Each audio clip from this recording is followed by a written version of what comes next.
J'ai une expérience de 30 années dans des services de cancérologie d'abord, où il y avait la fin de vie était très présente et où à cette époque-là, on faisait déjà des euthanasies. Donc il faut être honnête. Et il y avait une prise en charge de la douleur sous forme de cocktail éthylique qui était en fait létale.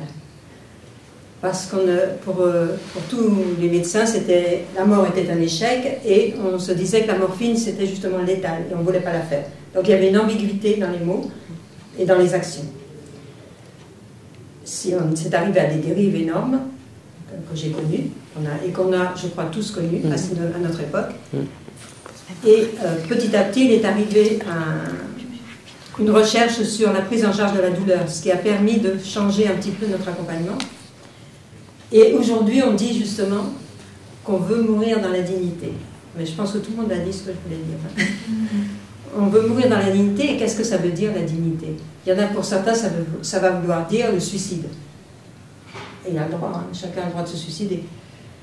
Puis pour d'autres, ça va être donnez-moi la mort. Mais je crois que c'est incompatible avec le soignant. En métier de soignant, on ne peut pas donner la mort.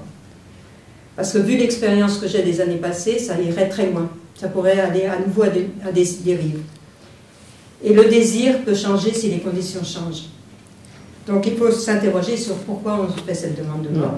C'est justement ce qu'on disait. Parce qu'on n'a plus de sens d'exister. Il y a l'abandon de la famille, des fois, de l'entourage. On ne travaille plus. On se dégrade physiquement.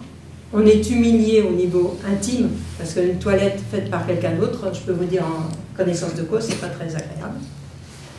Et il y a des symptômes qui sont effrayants, l'asphyxie, la paralysie envahissante, donc c'est pas très long. C'est très difficile. Donc est-ce que nous, soignants, est-ce qu'on peut vraiment rendre vivable cet état de fait? Qu'est-ce qu'on désirerait pour nous-mêmes? Moi je crois que c'est utopique de dire qu'on peut enlever la demande, parce qu'il y aura toujours des familles qui vont nous dire qu'est-ce que vous faites, ça ne peut pas durer comme ça, c'est inhumain ce que vous faites, vous le laissez.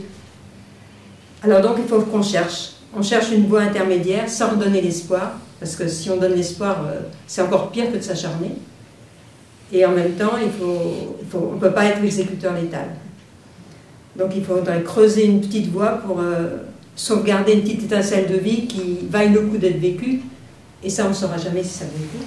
Et je crois que pour moi, le plus important, c'est de changer notre regard.